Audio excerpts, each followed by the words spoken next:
mismo tema de hoy, martes, está puesto para el jueves que viene. Entonces, justamente eso no es un error de tipeo, sino que lo que justamente vamos a hacer es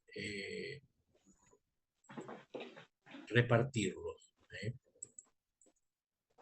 Vamos a buscarlo.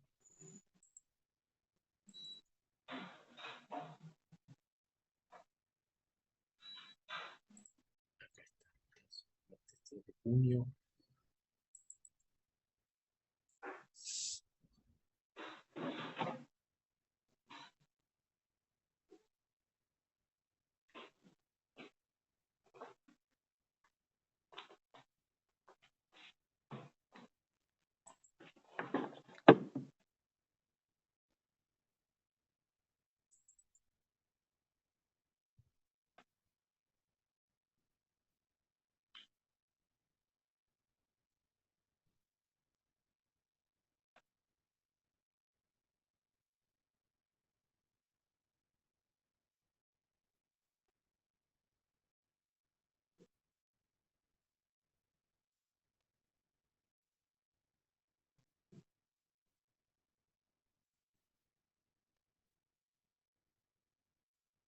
Espera que se vaya cargando.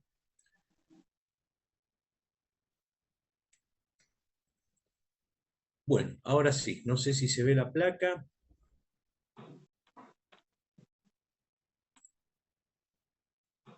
Sí, se ve, profe. Bien, perfecto. Voy a bloquear el video. Me da la impresión que va un poquito más rápido. Bueno, estos son los temas de los teóricos de hoy y del jueves. Fíjense, estado de actividad cerebral, sueño, ondas cerebrales, vigilia, por un lado, flujo sanguíneo cerebral, líquido cefalorraquídeo y metabolismo cerebral. ¿eh? Los vamos a dividir, en realidad, hoy vamos a dar, eh, de estos vamos a dar solamente los dos primeros, ¿eh? Pero por cuestiones incluso de tiempo, por si nos queda escaso el tiempo, prefiero dejar para la última parte lo de sueño, ondas y demás, porque si bien es un tema súper importante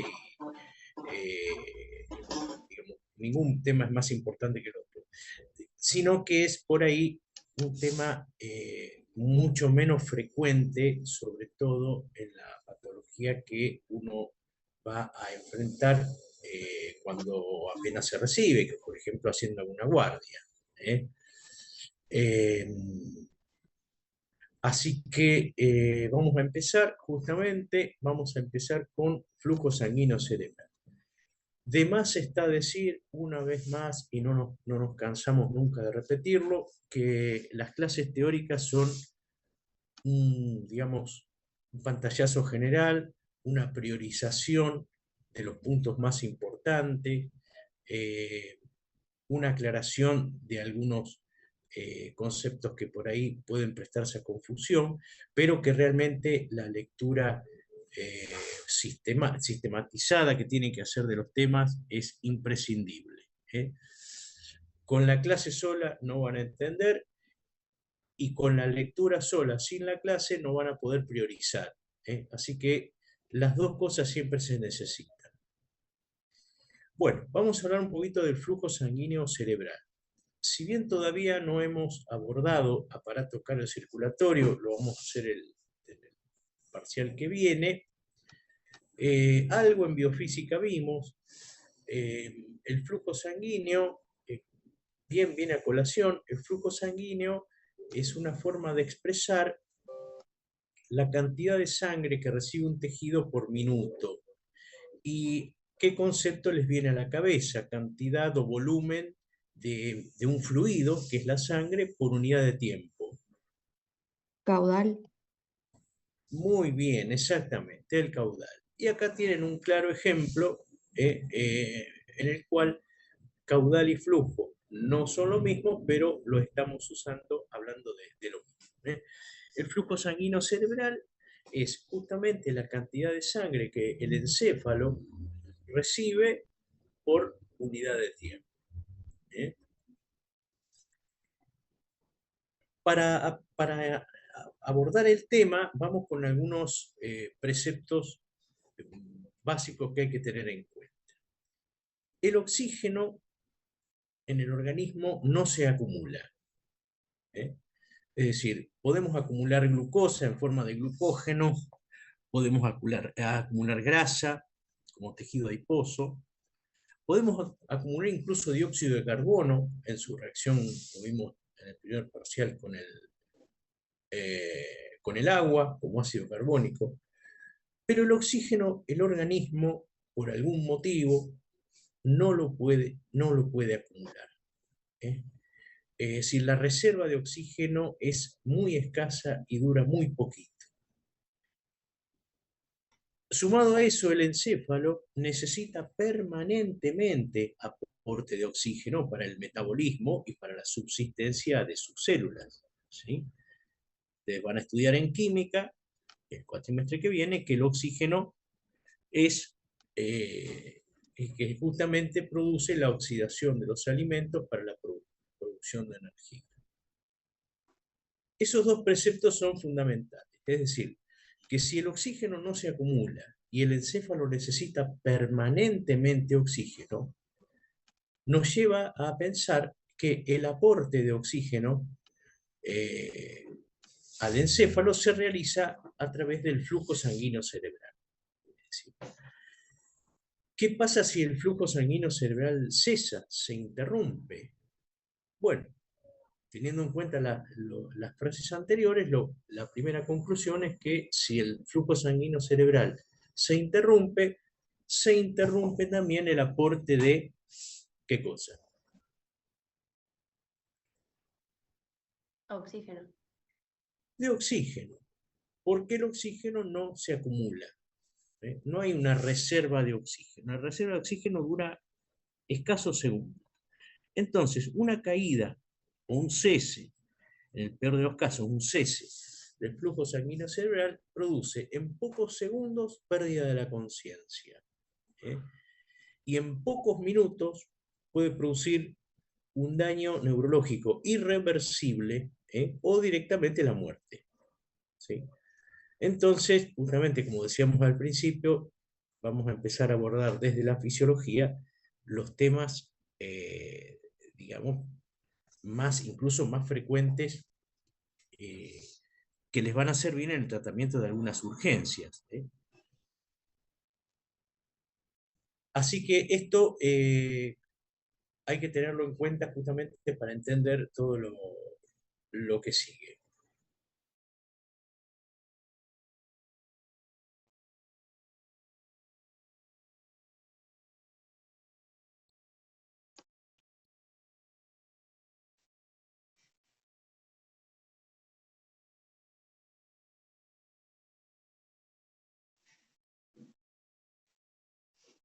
El flujo sanguíneo cerebral, por la causa que sea, va a poner en marcha una serie de mecanismos para que el flujo sanguíneo cerebral no decaiga. También teniendo en cuenta las clases de biofísica que vimos la semana pasada, el caudal de un determinado fluido necesita para producirse una fuerza impulsora. ¿Cuál es la fuerza impulsora del caudal? La diferencia de presión hidrostática entre dos puntos. Muy bien, exactamente. La diferencia de presión hidrostática entre dos puntos. Si uno resume o hace la extrapolación de este concepto a lo que es flujo sanguíneo cerebral, esa diferencia de presión es ni más ni menos, está representada por la presión arterial que llega a través, o sea, la presión arterial es necesaria para que el flujo sanguíneo cerebral se produzca. El flujo sanguíneo sería el caudal y la presión arterial en realidad, que vamos a estudiar con más detalle el parcial que viene, pero en verdad es casi lo mismo que decir una diferencia de presión. Está muy bien. Fíjense cómo vamos, sin quererlo, vamos integrando algunos temas de biofísica de la semana pasada. Entonces, el organismo preserva el flujo sanguíneo como una prioridad. Entonces, para preservarlo, el organismo va a hacer todo lo posible, no importa cómo, pero va a hacer todo lo posible para que la presión arterial no baje, ¿eh? Y se asegure la llegada de flujo sanguíneo al encéfalo, ¿eh? Algunas cifras interesantes. El flujo sanguíneo cerebral normal es alrededor de 50 a 65 mililitros por minuto cada 100 gramos de tejido de encéfalo, ¿eh? Teniendo en cuenta más o menos el peso promedio del encéfalo de un adulto y teniendo en cuenta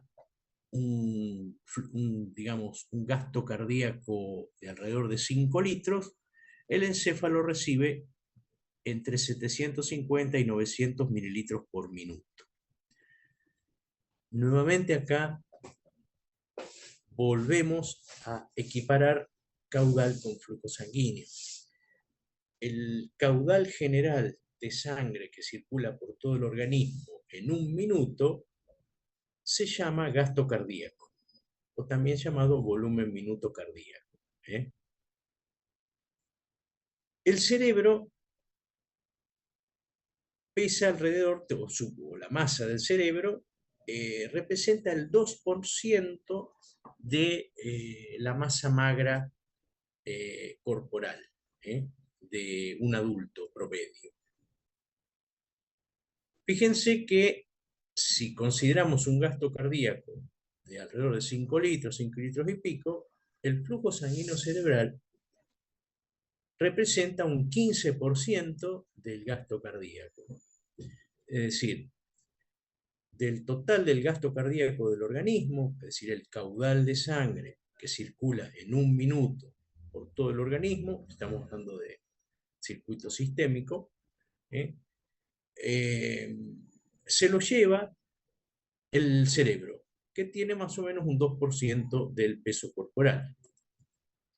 Entonces podríamos hacernos esta pregunta: ¿por qué un 2% de la masa corporal, como sería lógico, necesitaría un 2% del gasto cardíaco, si la repartición es pareja? Pero parece que la repartición del gasto cardíaco no es pareja. Es decir, el 2% de la masa corporal se lleva el 15% del gasto cardíaco, sin haber todavía estudiado química, metabolismo, a ver, en forma así intuitiva, ¿por qué les parece que puede ocurrir esto? O incluso, o no tan intuitiva, habiendo estudiado la transmisión del impulso nervioso, el potencial de acción, etc. Porque tiene una tasa metabólica muy alta, porque o sea, justamente las neuronas tienen que transmitir el potencial de acción mediante intercambio de iones en sus membranas, entonces justamente necesitan mucha energía. Bien, Milagro, exacto. Se necesita energía, claro, para restablecer el potencial de membrana después de cada potencial de acción. ¿Estamos de acuerdo? ¿Quién Sí, gasta esa energía? y la bomba sería mediante la ATP. Claro, la bomba de sodio-potasio. Imagínense que una célula que no presenta cambios bruscos en su potencial, como por ejemplo un glóbulo rojo o una célula en la piel, tiene una actividad de bomba de sodio-potasio, sí, por supuesto, para mantener la simetría de iones y el volumen celular, pero no tiene que permanentemente estar trabajando para reponer el potencial de membrana después que se produce un potencial de acción. Recuerden también que la sinapsis también requiere, para la sinapsis también se requiere energía. Por ejemplo, algunos ejemplos.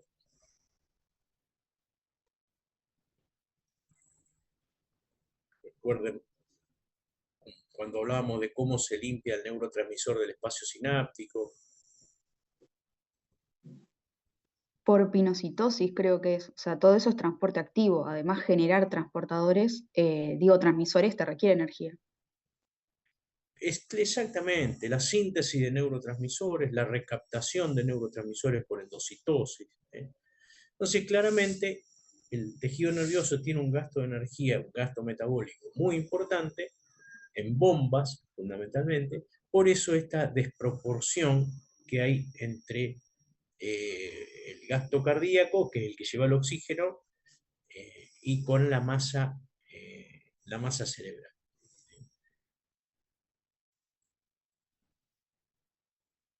Durante el estrés o ejercicio, en los cuales aumenta la presión arterial en forma fisiológica, el sistema nervioso simpático contrae las arterias cerebrales extraparenquimatosas como mecanismo protector. Otro dato importante en lo que es el flujo sanguíneo cerebral. Justamente, si el simpático es vasoconstrictor, digamos, sería una contradicción que el cerebro reciba menos flujo sanguíneo, porque necesitamos para la huida y para la lucha, necesitamos estar alertas. Sin embargo, lo que hace las arteriolas cerebrales son muy poco sensibles al simpático. Vamos a ver ahora cómo las arteriolas cerebrales regulan el flujo sanguíneo. Lo que hace el simpático aparentemente es contraer las arteriolas cerebrales extraparenquimatosas, es decir, las que están fuera del cerebro, o sea, las que van al cerebro pero están fuera del cerebro, para un poco amortiguar ese aumento de la presión arterial que se produce. Ahora vamos a ver dentro de un ratito cómo el flujo sanguíneo cerebral se autorregula. Recordemos también que los vasos intracerebrales, lo vamos a ver en un gráfico, intracerebrales, es decir, intraparenquimatosos, están revestidos a modo de coraza por células de la neuroglía, y justamente son la base estructural de la barrera hematoencefálica. Otra característica del flujo sanguíneo cerebral, y acá lo pongo porque ya lo vimos en riñón, es la siguiente. El KF capilar cerebral es mucho menor que el KF de los capilares sistémicos. Eso tiene que ver también con la función de barrera. ¿Recuerdan lo que era el KF? Coeficiente de filtración. Coeficiente de filtración. Bien. Faltaría capilar.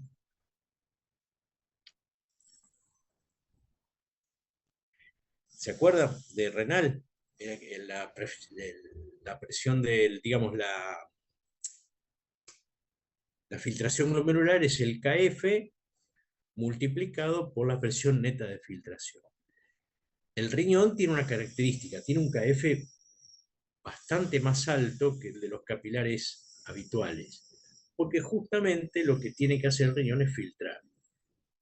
El cerebro no, al cerebro no puede pasar cualquier cosa, ¿no? Entonces necesita capilares menos permeables, que tengan realmente una permeabilidad muy selectiva, justamente sumado a lo que es la función de la barrera hematoencefálica. Y el otro punto importante que vamos a tratar es que el flujo sanguíneo cerebral, si bien depende en gran medida de qué cosa, decíamos, qué cosa es importante para mantener el flujo sanguíneo cerebral, que el organismo, la presión arterial, exactamente. Exactamente. Si bien es muy dependiente de la presión arterial, el flujo sanguíneo cerebral se autorregula justamente con el fin de que el tejido cerebral y que las neuronas puedan sobrevivir ante una caída importante de la presión arterial, o en el otro extremo un aumento muy peligroso en la presión arterial. Eso se llama, que lo vamos a ver en un ratito, autorregulación del flujo sanguíneo cerebral. Y esa autorregulación se da casi exclusivamente en forma local, es decir, el cerebro mismo y los vasos sanguíneos cerebrales son los que van a autorregular el propio flujo, es decir, el flujo sanguíneo que le entra al cerebro. ¿Vamos bien hasta ahí? ¿Alguna duda?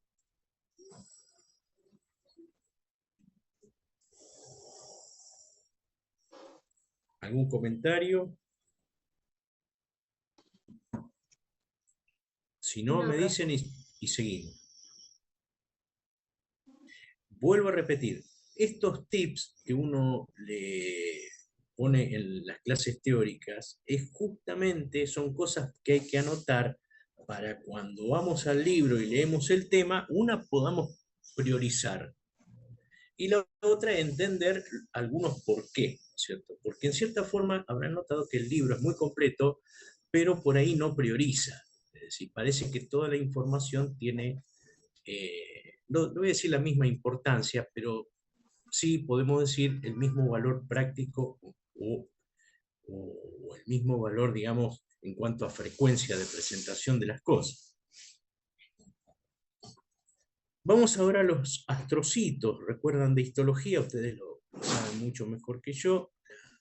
En la histología, los astrocitos son las células de la glía en el sistema nervioso central. En el sistema nervioso periférico, ¿cuáles son las células de la glía?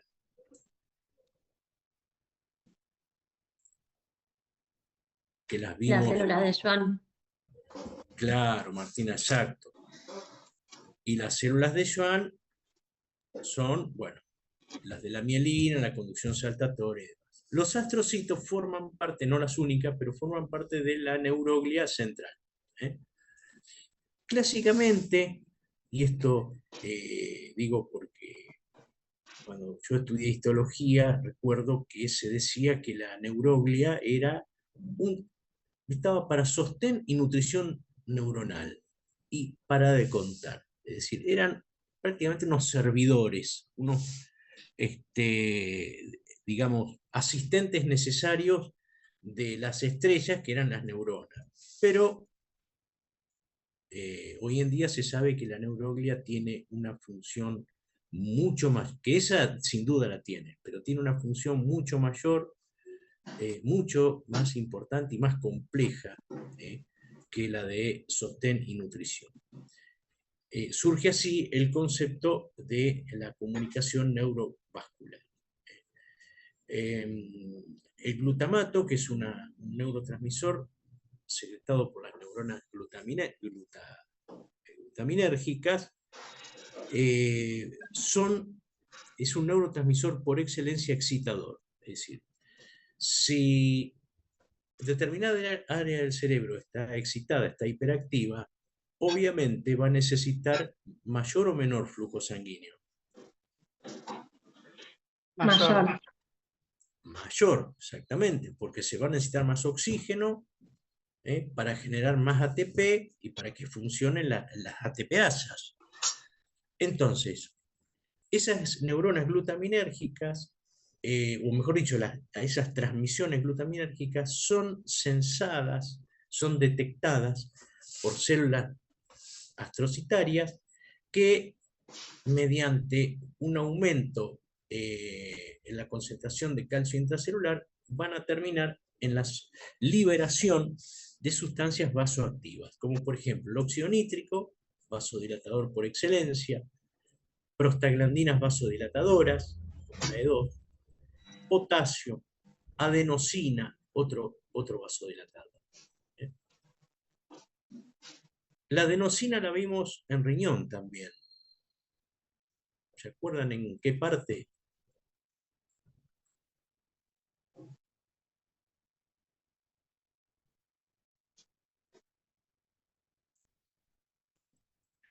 En realidad, en el libro de Guyton no la menciona mucho en riñón, pero es en la justamente en la vasoreactividad de la arteriola aferente. Bueno, y acá tenemos este gráfico está sacado y citado del Guyton. Fíjense, esta es la pía madre, esto sería el espacio subaracnoideo, perdón, este celeste acá, esta es una arteria pial, la arteria pial son las arterias que están en las circunvoluciones, ¿sí? Y esta es una arteriola penetrante. Esto es lo que decíamos antes, intraparenquimatosa. Ya desde el límite de la pía madre para adentro, las arteriolas son muy poco o nada sensibles al simpático y a la adrenalina, porque si no, decíamos antes, que ante una situación de estrés, estas se contraerían y en vez de estar alerta para salir corriendo ante el peligro, nos desvaneceríamos, ¿sí? Disminuiría el flujo sanguíneo cerebral. Son justamente estas arteriolas las que, vamos a ver en un ratito, autorregulan el flujo sanguíneo cerebral de una forma muy precisa. Y fíjense cómo las células gliales la revisten así como una coraza realmente, ¿eh? Y acá, ¿no es cierto? Acá podemos ver los pies de los astrocitos, cómo revisten a los vasos sanguíneos.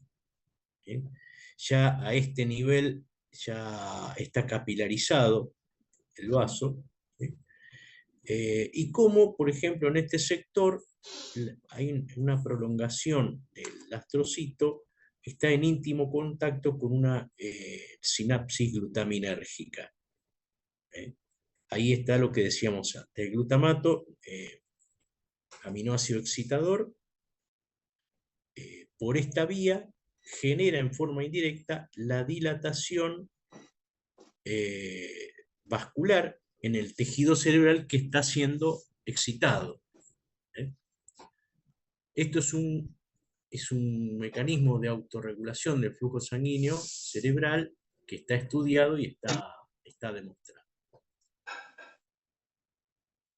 Vamos ahora con 4 factores que autorregulan el flujo sanguíneo cerebral en forma muy importante y que son básicos para entender el tema de la autorregulación. Al principio lo vamos a tener que estudiar de memoria, pero después vamos a ver que lo podemos razonar. Dice, el aumento de la presión de dióxido de carbono local, cuando dice local significa en ese tejido en particular, en este caso la región cerebral en particular, el aumento, la disminución de la presión de oxígeno local y la disminución del pH local producen vasodilatación cerebral con el consiguiente aumento del flujo sanguíneo cerebral. El aumento regional de la actividad neuronal aumenta localmente el flujo sanguíneo. Entonces acá podemos sacar unas conclusiones. Cuando aumenta la actividad neuronal, aumenta el metabolismo. ¿Sí? Ya vimos hace un ratito que el sistema del glutamato, mediado por el astrocito, ya vasodilata previamente una zona que va a trabajar más. Lo vimos recién. Ahora bien, cuando aumenta el metabolismo, el oxígeno se consume, el dióxido de carbono se produce, ¿sí? Y también se producen ácidos intermedios del metabolismo. Esos ácidos van a, valga la redundancia, acidificar esa zona. Vale decir que cuando aumenta el metabolismo, la presión de dióxido de carbono sube, porque se produce dióxido de carbono, la presión de oxígeno baja, porque se consume oxígeno, y el pH disminuye, porque se producen más hidrogeniones.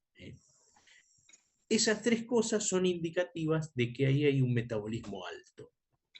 Entonces, esos 3 factores lo que hacen mediante vías intermedias, que ahora no las vamos a enunciar porque son muy complicadas, pero mediante mecanismos intermedios lo que hacen es vasodilatación. ¿Para qué? Para que haya un flujo sanguíneo adecuado a esa actividad metabólica. ¿Se entiende el concepto? Sí. Sí. Esa es la base de la autorregulación del flujo sanguíneo cerebral. No la única, pero es la base de la autorregulación local. Ahora, supongamos que esa zona del cerebro bajó su nivel de actividad por X causa, durante el sueño. ¿Qué va a pasar con el dióxido de carbono, la PO2 y el pH?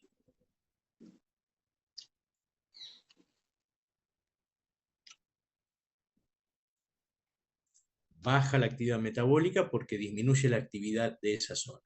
¿Qué va a pasar con la PCO2? La PCO2 disminuye un poco porque ya no hay tanto consumo de oxígeno y producción de dióxido de carbono. Y el Bien. pH aumentaría. Y el pH aumentaría. ¿Por qué? Porque no habría tanta producción de ácidos. Perfecto, Marcelo, exacto. Conociendo lo básico del metabolismo, podemos darnos cuenta y deducir esto. Es decir, el metabolismo produce dióxido de carbono, produce calor, produce energía química, con los enlaces de ATP, produce agua y produce hidrogeniones. La disminución del metabolismo, exactamente lo contrario. Por eso, justamente, cuando aumenta el metabolismo, como respuesta, aumenta el flujo sanguíneo por la vasodilatación. ¿Y quiénes producen la vasodilatación? Estos 4 factores. No son los únicos. Y acá tenemos justamente vasodilatación, aumento del flujo sanguíneo cerebral, inducida por el aumento de la PCO2, la disminución de la PO2, el aumento de la concentración de hidrogeniones, vale decir, disminución del pH, el aumento de la temperatura, lo decía yo recién. Convengamos también que el aumento de la temperatura, digamos, no producto del metabolismo, sino por una fuente externa, también es vasodilatador. Si no, prueben de ponerse un paño caliente en la piel. Esa zona se va a vasodilatar, por más que ahí no haya aumentado el metabolismo. Y los vasodilatadores inducidos por los astrocitos, que los vimos hace un rato. Y después tenemos la situación exactamente inversa. La vasoconstricción produce disminución del flujo sanguíneo y está mediada por los efectos opuestos. Esta base fisiológica del flujo sanguíneo cerebral es muy importante, muy importante. El día de mañana, cuando estén en una guardia, por ejemplo, y sepan cuáles son, por ejemplo, las medidas iniciales, prioritarias, que hay que hacer ante un paciente con un ACV, por ejemplo. Así que un paciente que ha recibido o ha sufrido la disminución, en ese caso, parcial de la perfusión cerebral en una determinada área, ¿no? Bueno, y acá tenemos, estos gráficos son sacados del libro, justamente los traje acá para cuando los estudien, la relación entre la PCO2 y el flujo sanguíneo cerebral. Acá tenemos los niveles de PCO2 arterial, recuerden ácido base, el valor normal de la PCO2 40, 35 a 45, y acá el flujo sanguíneo cerebral representado en una forma, digamos, relativa. Es decir, 1, que estaría por acá, sería el flujo sanguíneo cerebral normal en reposo, que era, recuerden, 50, 60 mililitros cada 100 gramos de tejido minuto, etcétera, etcétera. Fíjense que a medida que aumenta la PCO2, el flujo sanguíneo cerebral, ¿qué le pasa? Aumenta. Aumenta. Aumenta.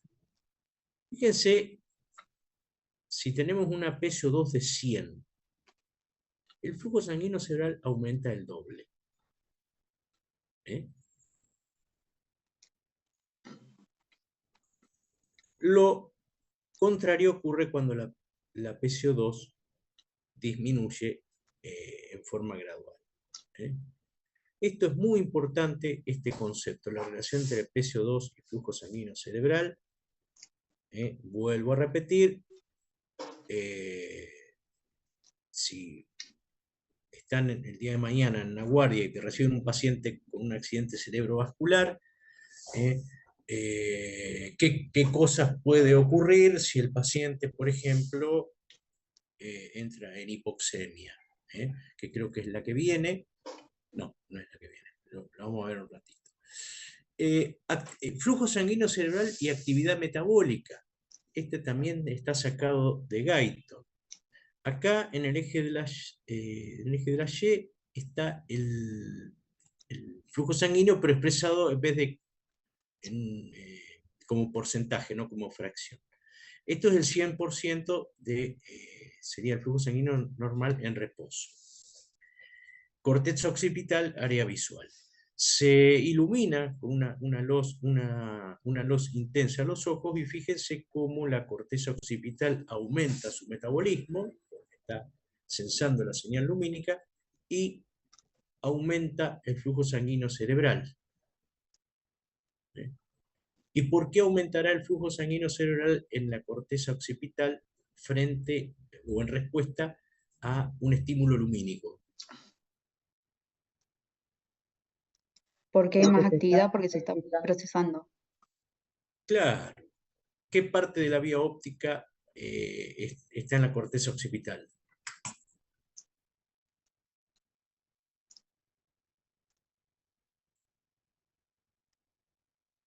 La parte cortical, valga la redundancia, ¿no es cierto? Área, creo que 17 de Brodmann era área visual, 17, 18. No me acuerdo los números, tengo una pésima Corteza. memoria para eso, pero sí, ahí está el área occipital, el área visual primaria y las asociativas. Y fíjense cómo cuando el estímulo lumínico se corta, es un estímulo así como un pulso, rápidamente cae el flujo sanguíneo cerebral. Profe, una Sí. pregunta. ¿Este aumento o disminución del flujo sanguíneo cerebral es fisiológico? O sea, hay momentos de actividad cerebral en el que aumentamos el flujo sanguíneo, pero no tiene nada que ver con la patología. Muy bien, Elena, exacto. Exactamente, esto es fisiológico. Es decir, cuando un tejido, cualquiera sea, aumenta su metabolismo, aumenta la presión local en esa zona de dióxido de carbono. Y todo lo otro que dijimos hace un ratito, baja un poquito la presión de oxígeno porque se consume más, siempre y cuando el metabolismo sea aeróbico, ¿no? Aumenta la temperatura y disminuye el pH. Es un mecanismo que opera en condiciones fisiológicas. Pero en condiciones patológicas, cuando hablamos de la PCO2 y la PO2 en sangre, puede tornarse peligroso. Es muy complejo ahora, pero vamos, digamos, estudiando lo que ocurre en la fisiología normal. Pero respondiendo a tu pregunta, esto es fisiológico. Pues normalmente el sistema nervioso está excitando e inhibiendo de acuerdo a la zona y de acuerdo a los estímulos. Por ejemplo, esto mismo ocurriría en el área motora, en una zona del área motora, cuando se ejecuta un acto motor, como abrir y cerrar la mano. Ya no sería el área occipital, sino sería el área motora. Y vamos ahora Gracias, profe. No, no, por favor. Ahora vamos con lo que es la autorregulación del flujo sanguíneo cerebral. Decíamos que el flujo sanguíneo cerebral prácticamente no depende del parasimpático, nada. Acuérdense que el parasimpático, ¿qué acción tenía sobre los vasos sanguíneos? Parasimpático, ¿eh? O sea, vasodilataba sistémicamente y entonces activaba el peristaltismo, las glándulas y todo eso. No, no, no. Son los vasos sanguíneos, ojo, parasimpático. El parasimpático tiene muy poca acción sobre los vasos sanguíneos. Sobre los vasos sanguíneos, tanto arterias como venas, lo que está operando permanentemente es el simpático. Y la vasodilatación, vasoconstricción, va a ser inducida por un aumento o una disminución del tono simpático. Entonces, justamente, el simpático tiene poca injerencia sobre el flujo sanguíneo cerebral. Parece ser que, como decíamos al principio, al contraer ligeramente las arterias de mediano calibre y de pequeño calibre, ya no las arteriolas, protegerían un poco al cerebro ante el aumento de la presión arterial. Entonces, la autorregulación del flujo sanguíneo cerebral, como el tejido cerebral autorregula su flujo sanguíneo, lo va a hacer frente a disminuciones o aumentos en la presión arterial. En este gráfico tenemos la presión arterial media, por el momento vamos a decir presión arterial, después vamos a ver qué quiere decir presión arterial media en el tercer parcial, y el flujo sanguíneo cerebral. Fíjense que cuando la presión arterial media oscila dentro de un rango bastante amplio, difiere un poco de acuerdo a los autores, pero vamos a ponerle algunos números cercanos, entre 60 y 140 milímetros de mercurio. Por más que la presión aumente hacia la derecha o disminuya hacia la izquierda, el flujo sanguíneo cerebral se mantiene en un valor relativamente constante. Acá sería 50, sería mililitros cada 100 gramos de tejido por minuto, ¿cierto? Justamente esto es posible por la autorregulación, ¿sí? Donde vimos un gráfico muy parecido, que justamente prácticamente son los únicos dos órganos cuya autorregulación tiene mucha importancia.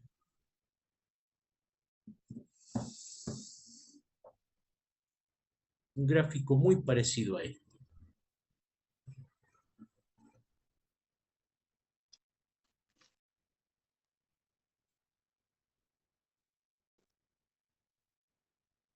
Y cuando dimos riñón, profe, puede ser, que también tenía mecanismos autorreguladores. Muy bien, Manuela, muy bien. En el caso del riñón, esto funcionaba para mantener la filtración glomerular ante fluctuaciones, tanto para abajo como para arriba, de la presión arterial. El cerebro tiene un mecanismo muy similar. Dentro de presiones arteriales que están dentro de un determinado rango, el cerebro tiene herramientas para que su flujo sanguíneo no se torne presión dependiente. Sino cuando baja un cachito la presión, el flujo caería, cuando sube un cachito, aumenta. Ahora bien, como cualquier mecanismo de compensación o de autorregulación, no es infinito. Es decir, esto no es una constante, una línea plana. En un determinado punto, la autorregulación se pierde. Entonces, más o menos esos puntos corresponden a una PAM, presión arterial media de 60 y de 140. ¿Qué quiere decir esto? Que si la presión sube demasiado, vamos a poner por encima de 140, el flujo sanguíneo cerebral, ¿qué le va a empezar a pasar?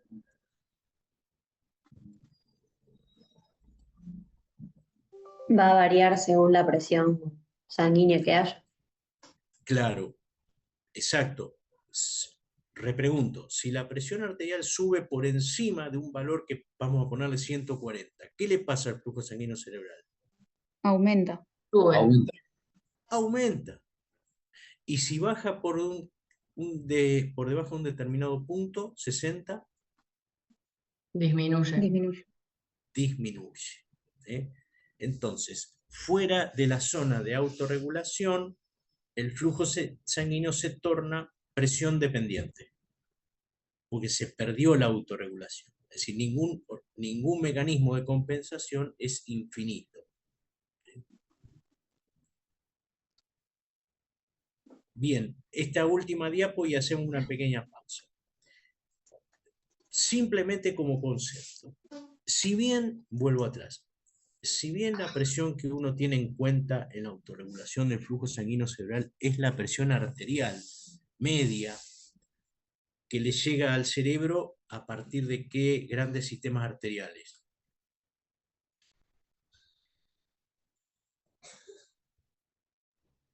Carótidas se- y arterias vertebrales. Carótida vertebral, exactamente. El sistema anterior y el sistema posterior. Perfecto. Circulación anterior, circulación posterior, reunidas, ¿dónde? En el polígono de Willy. En el polígono de Willis. 5 mililitros. En el polígono de Willis, exactamente. Perfecto. Si bien este gráfico está basado en eso, hay que tener en cuenta una cosa, y después de esta diapo cortamos un poquito. La perfusión cerebral, es decir, la irrigación, de última, el flujo sanguíneo cerebral, depende de la presión arterial media, ¿sí? Que es la que le llega, como bien dijeron ustedes, a través del sistema anterior y el posterior, pero también de la presión intracraneana. Digamos, el encéfalo está totalmente cubierto, protegido por una caja de hueso que en el adulto es rígida, es decir, no es inextensible, a diferencia de en el recién nacido con las fontanelas que se pueden dilatar, etc. Pero en el adulto es una caja de hueso, es decir, hay un contenido que es el encéfalo dentro de un continente que es la caja craneana y eso genera una presión análoga a lo que sería la presión hidrostática. ¿Recuerdan cuando veíamos la presión que ejerce sobre las paredes del recipiente? Bueno, esto es algo parecido. Entonces, por un lado, tenemos la presión arterial media que irriga al cerebro, pero no es el único determinante, sino que se le opone, la presión intracraneal se le opone. De todas formas, como en condiciones normales, lo vamos a ver probablemente la semana que viene, la presión intracraneana es muy chiquita con respecto a la presión arterial media. A modo de ejemplo, la presión arterial media es 100 y la presión intracraneana no llega a 10. Podemos simplificar y decir que la autorregulación se hace en base a fluctuaciones de la PAM, o sea, la presión arterial media. Pero ojo, ante situaciones patológicas, como por cualquier trastorno, enfermedad que genere un aumento de la presión intracraneana, esta se va a oponer a la presión arterial y juntas van a determinar lo que se denomina, esto simplemente, quiero que sepan el concepto nada más que eso, presión de perfusión cerebral. La presión de perfusión cerebral es la presión arterial media menos la presión intracraneal. ¿Y qué es la presión de perfusión cerebral? Vendría a ser, si hacemos una extrapolación con filtración glomerular, vendría a ser la presión neta de perfusión. Nada más que acá las que se contraponen son dos fuerzas, ¿no? Y que tienen igual dirección, pero sentido opuesto. ¿Se entiende la idea? Sí. Bien. Sí, profe. Simplemente me interesa que lo tengan como concepto. Más adelante, cuando cursen neurología, allá creo que por quinto año, lo van a retomar, o probablemente el año que viene, si ven síndrome de hipertensión endocraniana en semiología, ténganlo ahí guardadito este concepto. Así que bueno, por el momento vamos a tomarnos 5 minutos. Yo voy a poner el QR para extraer. La razón de ser de la autorregulación del flujo sanguíneo cerebral es que si la presión, digamos, la presión es demasiado baja, digamos, por debajo del nivel de autorregulación, el cerebro corre el riesgo de isquemia o, en el peor de los casos, de infarto. En el extremo opuesto, si la presión sube por encima del nivel de autorregulación, ocurre lo que se llama hiperemia, es decir, congestión, ¿sí? Esa congestión puede producir edema cerebral, o hemorragia, o las tres cosas, digamos. Recuerden, una vez más, que el cerebro está inmerso dentro de una caja de hueso que no tiene posibilidad de expandirse. Tiene algunos mecanismos de compliance cerebral como para, digamos, tener un pequeño margen de aumento del tamaño, pero es muy limitado. Por eso la autorregulación del flujo sanguíneo cerebral es un concepto fisiológico muy importante y hay que aprenderlo. ¿Cómo se produce la autorregulación? Bueno, el primer mecanismo es el miogénico o miógeno, que eso lo vimos también en renal, que es cuando la presión arterial aumenta, el músculo liso vascular arteriolar se dilata, se estira, mejor dicho, se estira, y ese estiramiento, ¿qué producía? Creo que generaba ingreso de calcio a los músculos y eso, la consecuente contracción del músculo liso de los vasos y la vasoconstricción. Tal cual, muy bien, exacto. Se abren canales de calcio aparentemente operados por estiramiento, o algún mecanismo intermedio. La cuestión es que ingresa el calcio, el músculo liso se contrae, entonces al aumento de la presión responde con vasoconstricción.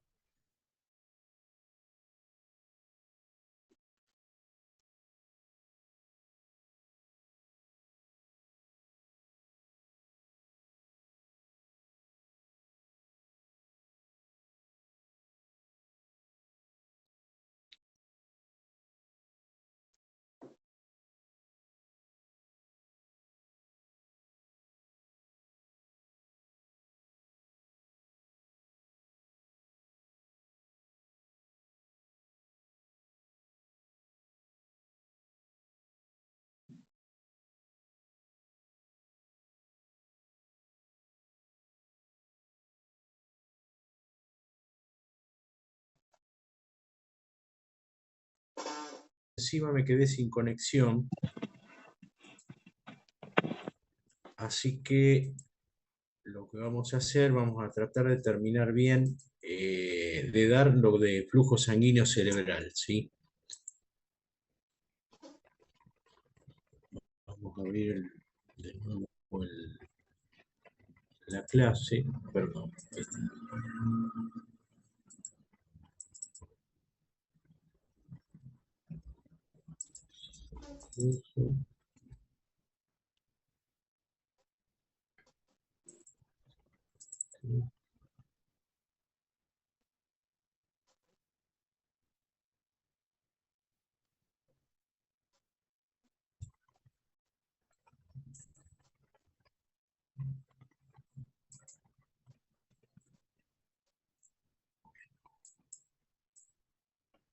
Hemos llegado a esta.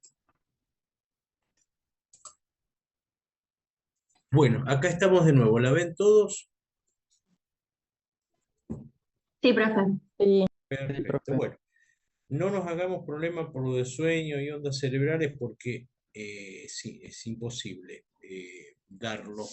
Pero este es un tema muy importante que me gustaría que lo podamos redondear bien y con las pocas diapos que quedan lo vamos a poder hacer. Entonces, el cerebro autorregula su flujo de una forma muy similar a lo que hace el riñón, ¿sí? Para impedir el exceso o el déficit de flujo sanguíneo cerebral. Habíamos hablado antes que se corte cómo funciona el mecanismo miogénico, el estiramiento del músculo liso vascular, que produce entrada de calcio y en forma como respuesta casi inmediata la vasoconstricción, y los factores vasodilatadores locales provenientes del metabolismo. Y ahora sí, me gustaría que ustedes me hagan un pequeño repaso. ¿Cuáles son los factores vasodilatadores locales provenientes del metabolismo? El óxido nítrico, El óxido nítrico, bien. Ahí Las prostaglandinas. las prostaglandinas, muy bien. la adenosina y el potasio. Adenosina, potasio, muy bien. Esos muy probablemente disparados por la acción de la neuroglia, que a su vez había sido activada cuando se producen señales excitatorias en el sistema nervioso central. Y en la neurona que está funcionando en forma muy activa y produce determinadas sustancias, ¿cómo hace el flujo sanguíneo cerebral para aumentar en esa zona? ¿Qué productos del metabolismo producen aumento del flujo sanguíneo cerebral? Y en la disminución de la presión de oxígeno, el Bien, aumento de la presión de dióxido de carbono y la disminución del pH. muy bien. Y podríamos agregar también la temperatura. Perfecto. Esos factores vasocontraen o vasodilatan. Vasodilatan. Vasodilatan, exactamente. Perfecto. Acá los tenemos en este gráfico, que también está sacado de Guyton, con algunas modificaciones, cómo en su conjunto se integran en la autorregulación del flujo sanguíneo cerebral. El flujo sanguíneo cerebral expresado en esta unidad de medida, mililitros sobre 100 gramos de tejido por minuto, alrededor de 50, se mantiene constante frente a rangos bastante amplios de presión arterial media. ¿Sí? Fíjense la curva del oxígeno. Cuando el oxígeno empieza a decaer, el flujo sanguíneo cerebral aumenta casi exponencialmente. ¿Sí? Esto es un mecanismo protectivo que tiene el cerebro. Cuando o en todo el cerebro, por ejemplo, cuando baja la presión, por X causa, o en una determinada parte, por obstrucción vascular, esa hipoxia cerebral es generadora de vasodilatación y de aumento del flujo sanguíneo, como un intento de restablecer el aporte de oxígeno.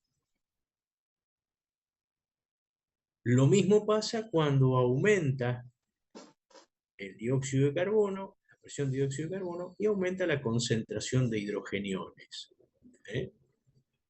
Fíjense, incluso acá la curva no es tan empinada,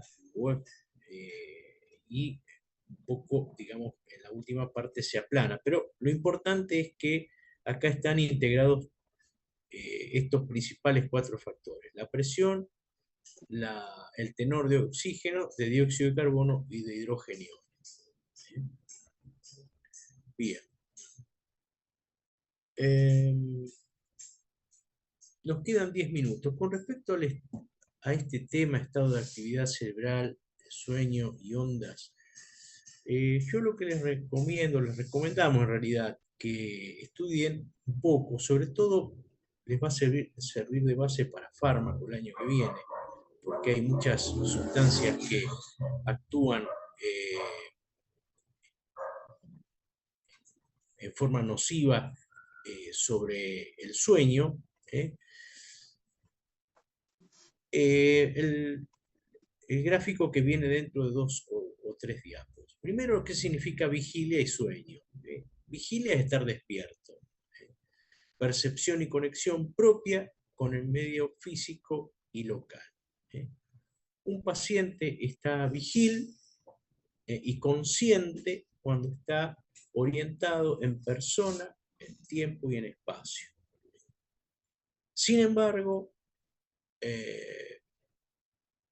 cuando el término vigilia a veces en determinadas situaciones lo podemos utilizar diferente, como la vigilia como contrapartida del coma. Si el paciente que no está en coma está vigil, por más que no esté totalmente conectado con el medio, puede un paciente estar vigil, pero no conectado. De todas formas, desde lo fisiológico vamos a seguir lo que dicen los libros. La vigilia es el estado de conciencia plena, ¿no? El sueño es un estado de inconsciencia fisiológica.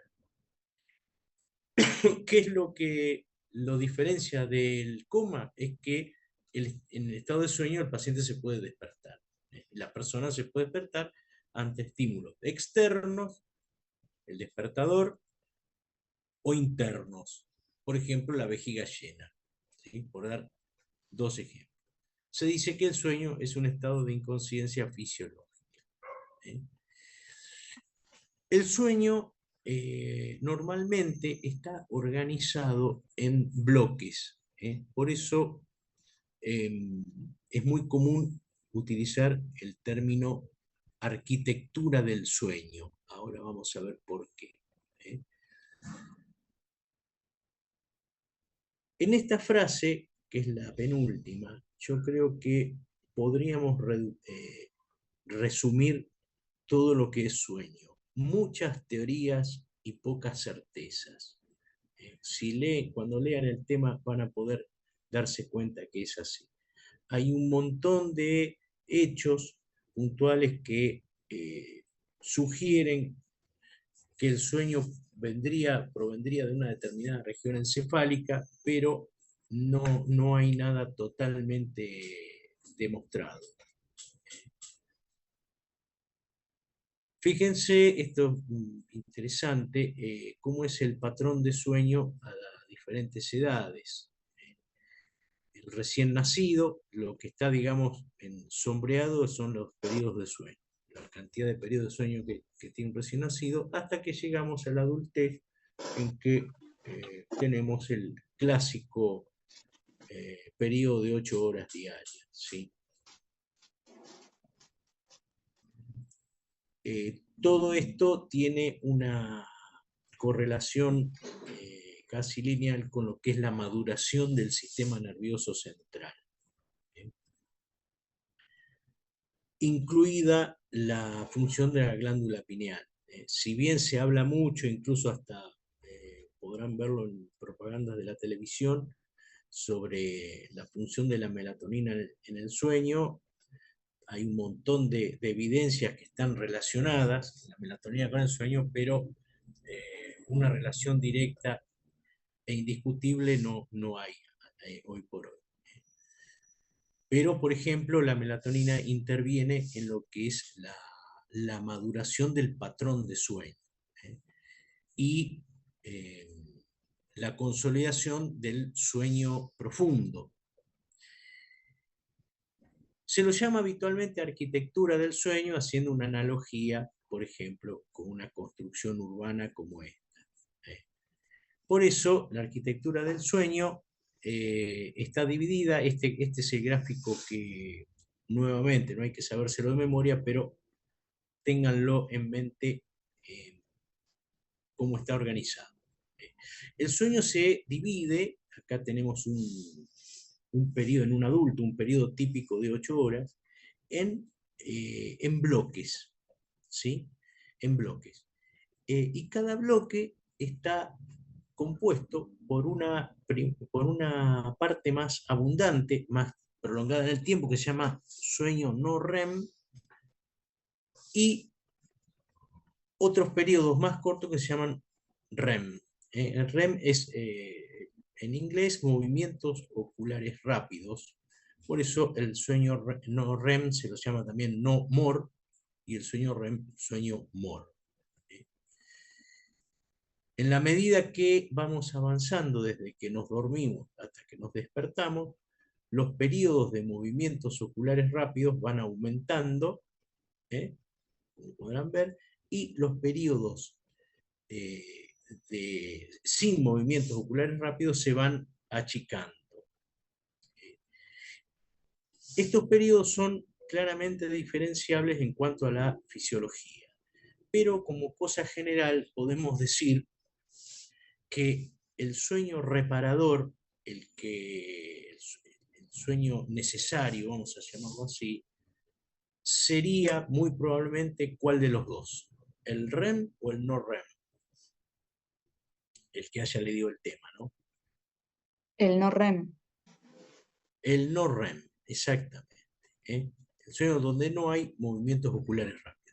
El término movimientos oculares rápidos surge en una primera instancia de la inspección de la persona durmiendo, en la que se puede ver cómo el relieve de los párpados pone de manifiesto movimientos oculares involuntarios. A pesar de que la persona está dormida, hay movimientos.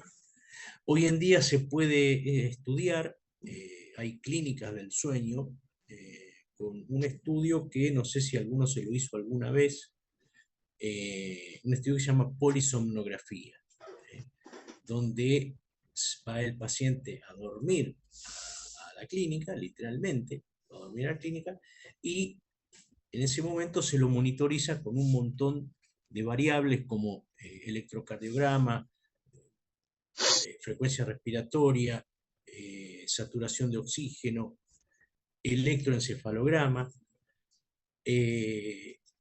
y otro registro que es el movimiento según unos electrodos en los párpados que sensan los movimientos oculares. Digo esto porque esto que en un principio estaba ligado a la fisiología experimental de laboratorio, hoy en día forma parte de la evaluación clínica, para aquellos pacientes que tienen trastornos del sueño, sobre todo en los pacientes que tienen una patología muy común que se llama apnea del sueño, cuya causa hay que investigar siempre. Yo después lo voy a subir, este cuadrito está todo sacado del libro, es un cuadro comparativo entre las características del sueño REM o MOR y el no REM o no MOR. Quizá una de las principales es que el sueño REM no es reparador.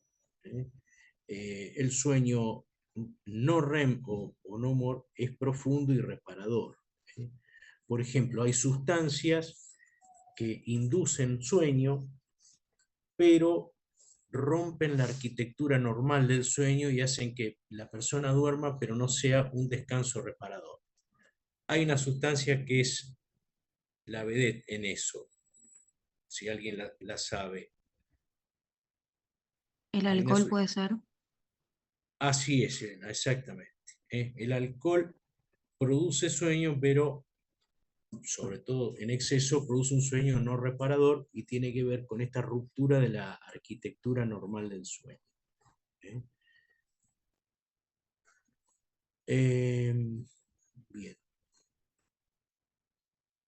Y por último, para cerrar el tema, pues ondas cerebrales es imposible darlo, ¿por qué se produce el sueño? Clásicamente, históricamente, se hablaba de un mecanismo pasivo, cuya base o sea, se lo atribuía a toda la fatiga sináptica o fatiga neuronal, que es el cese espontáneo de la descarga del sistema reticular activante protuberancial. Ustedes lo estudiaron en neuroanatomía. Sin embargo, las teorías más modernas nos dicen que por defecto, es decir, naturalmente, el sistema reticular activante tiende a permanecer activo. Y cada tanto, es decir, periódicamente, hay determinadas zonas en el encéfalo que inhiben periódicamente a ese sistema reticular activante. Y estas sí son las últimas diapos. Digamos, el sistema reticular, en la vigilia se produce una retroalimentación positiva entre el sistema reticular activante, el SARA, porque es la A que falta, la de ascendente, estimula a la corteza y al sistema nervioso periférico. El sistema nervioso periférico a través de la percepción sensorial. El sistema nervioso periférico y la corteza también, digamos, activan al sistema reticular activante. Entonces es una retroalimentación positiva. Las teorías del sueño más actuales dicen que hay centros del sueño, ahí lo pueden leer, estarían algunos en el tronco, otros en el hipotálamo, por ejemplo, núcleos de RAFE medio, que lo que hacen es inhibir al sistema reticular activante, entonces cortan este círculo, no sé si círculo vicioso, por esta retroalimentación positiva. Así que no, ese por el momento yo creo que lo más importante es eso, tengan en cuenta las diferentes